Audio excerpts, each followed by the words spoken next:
So rounding out my testing of the brand new ridelines coming out D-BT08 is appropriately Minerva. And I like that this deck was left to last. I seriously did throw all them into a random number generator every single time to figure out the order I wanted to test these in. So the fact that it ended on Minerva is a fun coincidence, to be sure. But Minerva is a really neat card, being very faithful to its original incarnation all the way back in BT14 of the original series. The Counterblast 1, Soul Blast 3, discard to restand itself. Couldn't get more faithful than that unless you pound a pretty limit break on it, but no, it'd be too weak that way. But on top of that phenomenal effect, it also has two additional effects. A continuous skill to give 5k to your front row if you have a Regalia, Grade 3 Regalia and Soul is really good. Front row power is phenomenal. Be able to hit better numbers is always great. And then enact Soul Blast when to look at top card to either leave it on top or put into Soul is a great way to cycle for triggers, but also get some important cards into Soul if you check it. So honestly, this card is phenomenal. The only thing it really needs is just cards to help it plus to Soul. So really when building this deck, other than that, I'm just looking for great cards that have synergy with this card overall, because unlike a lot of the other decks, it doesn't really need specific pieces to function on its own. So really, I'm just looking for pieces to help increase the ceiling of this deck overall. Also, can't forget to mention it needs specifically discarded Genesis, so we're looking to max out on our Genesis lineup, so we always make sure we have that Genesis card to discard, because if we don't, for the ride line, I run Vivid Rabbit as the starter just to be thematic. You really can run any starter you want. The great one I run is Melissa because it's a great way to get cards to Soul and specific card switches of note. It does lock you into specifically running Genesis cards in your ride line, but that is no problem. Just checking top 5, putting any 2 cards from among them into Soul. It does not have to be 2 cards, it's up to 2 cards. Deck thinning, phenomenal. Setting up specific cards in your Soul, you'll see with future cards, is also phenomenal. And we kind of see with this card. And then on top of it is a phenomenal skill that wants to be in Soul to use, as when it's put from Soul to drop zone. If you have a Minerva Vanguard, you can call it to a back or rear guard circle and Soul charge 1. A great way to build a board, a great way to reset boosters to help power up your columns. And as you'll see, this card is really great in this deck to make it really explosive once you can start restanding with your Minerva. And you can also have some other utilities with it as well. The grade 2 of the ride line is a very iconic card, Witcher Raven's Chamomile. Same ride line skill, just be able to check top 5 when rolled upon by a Genesis, put up to 2 cards from among them into your Soul, more deck thinning, more Soul building, and similarly to Melissa, it does have an ability when put from Soul to drop zone, so you want this card in Soul. Instead it costs a counterblast, but you get to call to any rear guard circle. So this card can create a 4th, a 5th, or even a 6th attack if we restand with our Minerva Vanguard. That is really, really strong and really lends this deck to being explosive. So it doesn't matter that the ride line itself does not actually plus like most ride lines, because all the plussing is in its secondary skills, which just combo phenomenally with Minerva. Moving over to the main deck, of course, 3 copies of Persona Ride, because Persona Ride is just that great. It should be pretty self-explanatory. I also wanted to run Gradius Gradale because we don't run any orders in this deck. I see no reason not to run a 4th copy of Persona Ride. Also for the grade 3s, I won the Angelica because it's a Genesis card, means it's a discard target for Minerva, but also it can help us set up our Minerva's continuous skill on our first grade 3 turn instead of having to wait till Persona Ride, because at the end of battle attacks, as long as your Vanguard's a Minerva, Soul Blast 1, give it 5k. Extra power for restaying Vanguard is always nice, and just in general, but you can also put it to Soul to counter charge 1. So you get it to Soul, get the extra power, you've got a Soul to Soul Blast out later if you don't need the extra power, or you have another grade 3 in Soul, and the counter charge is very nice since we're looking to counter blast with Minerva once our opponent's at grade 3, but also our Chamomiles, so it can be easy for our opponent to maybe counterblast deny us,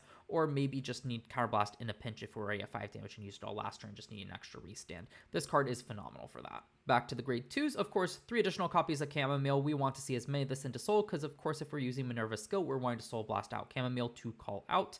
I don't think it's correct every single turn to call out both these to generate a total of 6 attacks in a turn, but I think it is appropriate especially once your opponent's at high damage and you just need to end a game to get off that 5 attacks. Sometimes just creating, or really 6 attacks with Minerva's restand, but I think sometimes just being able to get another rearguard swing by calling out 1 Chamomile is enough. Also of note, if you're going first, Minerva's skill does not work, but you can still create a 4th attack with this Chamomile, and notably Angelica. A really cool combo there, as you can Soul Blast with Angelica, Soul Blast the Chamomile, put it on standby, finish resolving the Angelica's effect to put it to Soul to countercharge, and then you get to call out the Chamomile, just how ability stacks work. Unfortunately, you won't get the countercharge off of it unless you've previously counterblasted, but at the same time, synergies can only go so far, and it might have been ridiculous if you could call out a Chamomile for free on your first grade 3 turn in combination with Angelica. With how badly this deck wants Chamomile and Melissa to be in Soul, Drilling Angel is just an obvious inclusion, as its ability to put a card from drop zone to soul is phenomenal. The rest of the text doesn't really matter. If you do check it off of the top 3, it's a nice plus as well, really a free plus. That can be great, but it honestly, the whole point of the skill is just to, if we draw into a Chamomile or Melissa or damage deny, we can discard it and put it back to soul with Drilling Angel. Or in the event that you like call out a Chamomile, intercept with it, and get to drop zone, you can reset with Drilling Angel. It's just a great way to make sure our soul is set up with these cards so our offense can be explosive. Rounding out the grade 2 list is Carberry here, and admittedly I had to go looking at lists to figure out how I want to round out this deck because I was juggling between like Nanafold, but I was really not convinced with that. I felt there might be something better, and I saw that Carberry was running those lists, and after running a few test hands, I figured out why. And it's because Minerva, since the ride line doesn't plus, if you're going first on your first grade 3 turn, doesn't do much without certain pieces. So having a card like Carberry here that can help us build a board, dig to our pieces, and possibly find maybe an Angelica to go Angelica into Chamomile is great. Just building a board, and since your hand isn't always big, you can't always do that. It just really helps overall with that one weakness of the deck. It does cost a Counterblast and a Soul Blast. Soul's not hurting. Counterblast, yes, but at the same time, it's better to have something to do on your first grade 3 turn to help push your opponent to make your more explosive plays on your second grade 3 turn just that much stronger overall.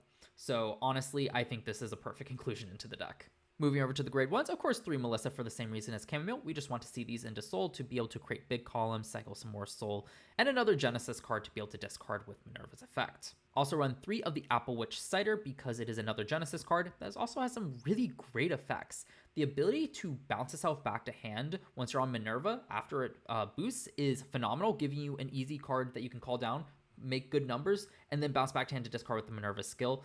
Just at first I was like, why is this? Is it just for the guard? But honestly, that application is huge. You don't have to sacrifice numbers to keep a Genesis in hand with this card. I love that about this card. And then even if you don't need to discard it, you can always hold it as a 10k shield. Since this deck doesn't really plus too much, at least not to hand, having a card like a Cider here that has a little extra bulk to it helps this deck survive a bit longer. So maybe this can be the difference between surviving a turn to make another really explosive turn on your next turn that can end it. And I think that's how this deck is really going to run. It's just kind of wanting to survive and make explosive turn after explosive turn. For the PGs, 3 Palladium deal, you can always run Aegis Mirror. The important thing is that this PG is free when you have 1 or less cards in hand, as I imagine with a smaller hand size this deck will have, that this kind of effect will be more crucial than in some other decks from this set that can build up a large hand size and be more tanky. Also, the Emma and Taria Sanctitude were not a grade 4 deck, so there's no reason not to run this card, as bypassing guard restricts great, and having a free PG against grade 4 decks is also great. And for the trigger lineup, I run 8 crit, 3 draw, 4 heal, 1 over trigger. Over trigger self-explanatory. I do run the effect crits in case I need to put it to soul to give my Minerva an extra soul for its effect, and also giving Minerva 2k if we have an 8k booster behind it is not too bad, or even our Angelicas. And then 3 draw just because this deck does lack draw power, so the 3 draws just make sense. I don't think it really needs the front power. I think it values the draw even more, just to find more pieces to help it survive. Defensively, it's great. Or even on offense, if we still haven't seen our Genesis piece, maybe just checking draw on our first Minerva swing can draw us into that Genesis card, or at least dig us 1 card deeper for it to hopefully top deck into it, maybe on our second drive check or not, or however the drive checks worked out. I just think that makes a lot of sense. For Chris, just running the 15k heal. Obviously, this is an easy switch out depending on what decks I'm seeing more, but I've kind of been seeing a good balance, so I see no reason to switch out at this current moment. So with the deck out of the way, let's get into the games. So getting into game 1 here, I am against the new Viamon Spruce, so not relevant for D-BT08, but will be relevant from D-BT09, and I still think it was a good showcase of what Minerva can do. So I'm going second. Actually, I do like that since Minerva can only restand going second. So here, just get the ride up as per usual, discarding the Angelica here because I already have 1 in hand. That's all I really need. But rides up, swings. I just take it because, of course, I want the damage. I've got the Carberry if I want to start a rush. Checks are critical. That's kind of fine. I get some extra counterblast so I can rush here and still have counterblast available for my grade 3 turn. So here I check a Cider as well as a Melissa. Cider, not the best get into soul, but the Melissa, that is very good. So here I decide to call the Carberry, kind of rush down the Bruce player, just take advantage of the fact that I get full power going on my first grade 3 turn, just got some extra aggression here, and I get to call an Apple Witch Cider off here, which is really great to be able to bounce back to have that Genesis discard fodder that Minerva needs. Check a draw trigger here, really nice just to be able to get into this extra damage, push my opponent up to 3 damage, and of course the extra draw is already nice, getting another Apple Witch Cider, which is a phenomenal booster, and its ability to just bounce back to hand just means it's so flexible here. So of course, my opponent rides up to the V-Mount's Bruce and just uses the Eden here, finally finding the Stephanie, so it won't be on that 8k power that Bruce really wants. So here I just guard intercept. I see no reason to take another damage when honestly I want to fill up the front row with other cards as well. So here, what was that? That was, I saw another Apple Witch Cider and an Angelica, so I don't even need the Angelica here really, because I already have one in Soul. So I'm already getting my front row power, which is nice. But also, oh, I forgot to say that the other reason I was fine rushing with Carefree here is because I do have the Angelic in hand, which can get me the counter charge as well. Just need to be a bit careful on Soul, but it should be fine. And here I find an Angelica anyway. So of course, add it to hand because that's what Carefree does, but I just immediately call it anyway. And of course, using that Minerva's ability, check the top card, and I choose to leave it on top. So looking to be a pretty powerful turn here. All my front row has plus 5k, so here I swing with an 18k Angelica, and I'm sure my opponent wishes that they could call down the Stephanie here, so they could have just done the 5k to guard, but here just drops the draw trigger, still fine, and just go to Soul, get the counter charge, all good. So here, and clearing up the front rear guard circle so I can call the Minerva here. Not the Minerva, I'm drawing a blank here. The Chamomile, there we go.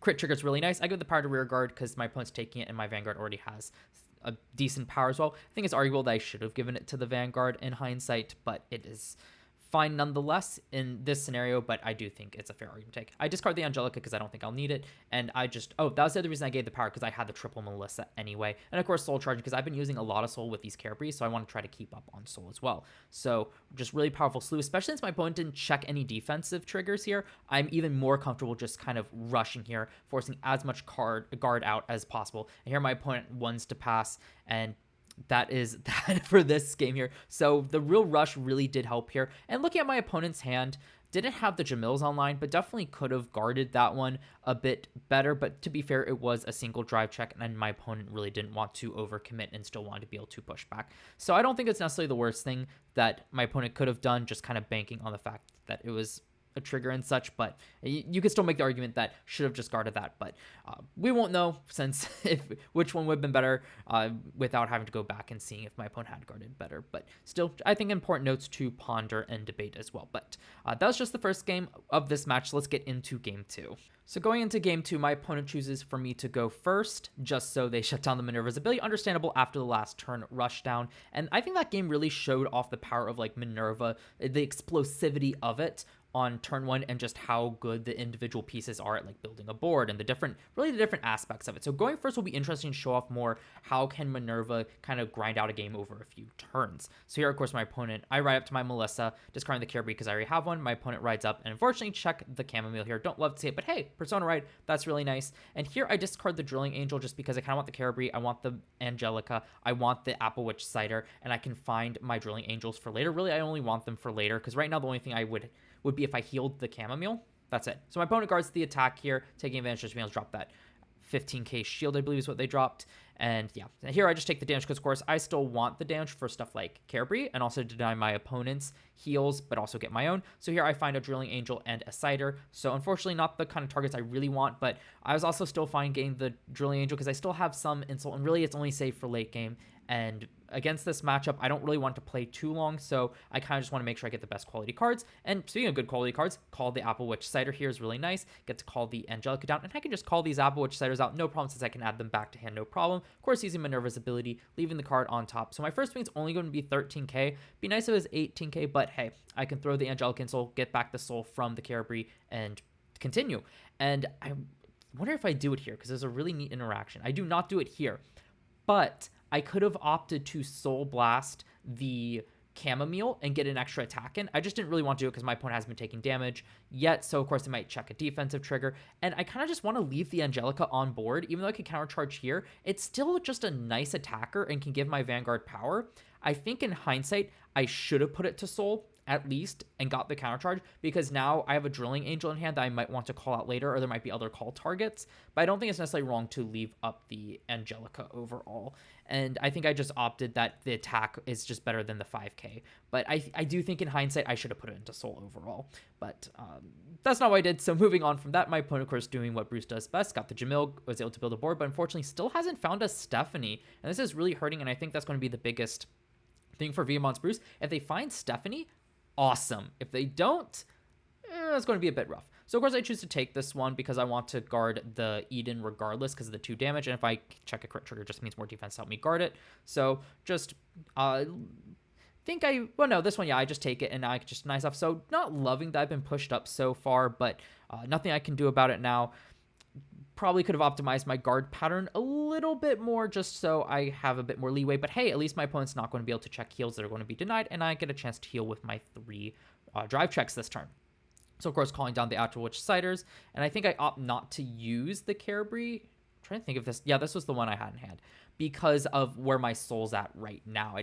My soul is very stacked, and I didn't want to get rid of stuff as well. So here I do choose to Soul Blast the Melissa for a Minerva's skill and leave it on top, and it's really because I keep leaving on top that I'm at such low soul. I got a really good soul, but a low soul nonetheless. So here I just opt to do it this way, and I use the Angelica here. I leave up the booster as well because I figured that I can call out a booster behind Vanguard here, and I think I'm going for the double. Yeah, so here since I have the Soul Blast for the Angelica, I am trying to do a double swing here with the Chamomiles, but I opt to call first one off of the Angelica just because I need a Soul Blast. So here I call the Chamomile to create another column with the with the Melissa, and just really showing off how flexible this deck is. It's not you have to Soul Blast a 3 from Minerva to start generating your multiple attacks. You can do it off of other cards, which I really like for this deck. And here my opponent's hand size is really low, but really trying to guard a lot of these early attacks, which I find interesting. So you're just being able to stack all this power on Chamomile. Since my opponent no guarded, I figured I'd just rather have my rear guards be as huge as possible because Minerva's still threatening as a 33k on its own. So here, just being able to rebuild that column yet again, bounce the Cider. Obviously could have done that in a bit of order, but I already had a card I wanted to discard, so order didn't really matter here. So again, just continue to swing, no triggers, but my opponent just tries to take all of this. No crit triggers means my opponent can just go up to 5 safely, and it is over to his turn. But because of all this kind of filtering such I've done, I have a really beefy hand, especially taking all those attacks last turn. So I'm not too scared, and that top deck search, especially for Minerva, makes me feel like this deck really can kind of curate its hand very well, despite the ride line not plussing. Nothing in the deck really plussing to hand outside of maybe Carabri, but that's like a grade 3 or greater. But yet still, I can just filter out my deck so well that my drive checks kind of get me the cards I need. So here I'm able to take that defensive trigger to be able to get a better guard pattern. And here I'm just trying to figure out, should I PG it or can I do some shenanigans with the cards I have in hand to guard? And ultimately, I decide to PG here because I'm trying to win this turn. I got the Persona Ride. I need the Apple Witch Cider in hand. I want to reset with Drilling Angel. And the other thing was trying to get like a Chamomile back to Soul. I already had one in drop. So really just trying to set myself up to win this turn. Because even though I can curate it, like my opponent's at such low hand size, I can be so explosive. I'm like, nope, I'm going to finish here. So I do get the other Apple Witch side here. But again, I just get to call one down. No reason not to. So your swing 25 intercepts with the Jamil because it is 25k. Oh, he's got the Stephanie also, yeah, 10k. And over trigger to boot.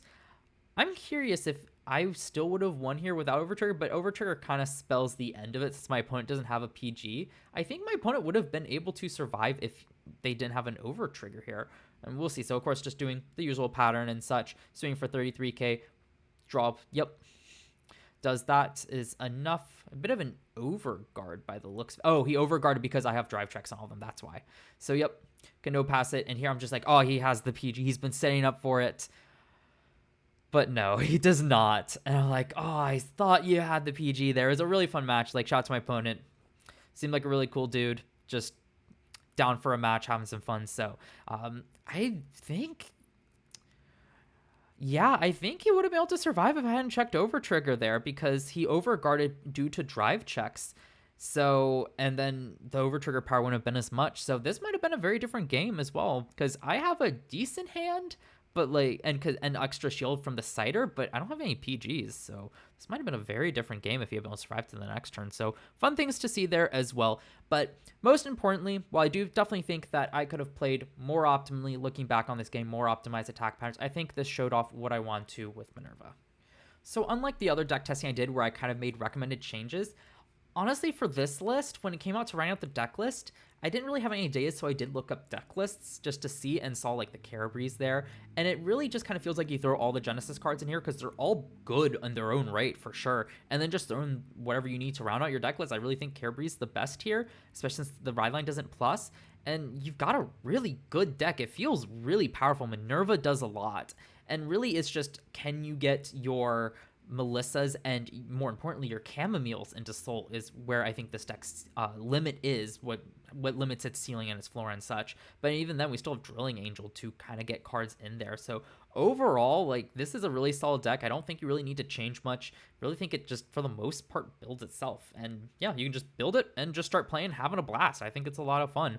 So that is it for my testing of the new ride lines coming out of D-BT08. I had a blast kind of filming all these, playing these games, trying out different ride lines and such. It's always so exciting. I love Vanguard. But what I want to hear from you all down in the comment section is, with Minerva, what are you running in your deck? Is there any variance in your deck compared to my list? Because even though I said I think Carberry's the best, that doesn't mean it's the best for everyone. And even then, it's still very preliminary testing, especially the deck list I look to kind of get that idea. So I want to hear from you all. But other than that, look forward to more content coming out from me real soon.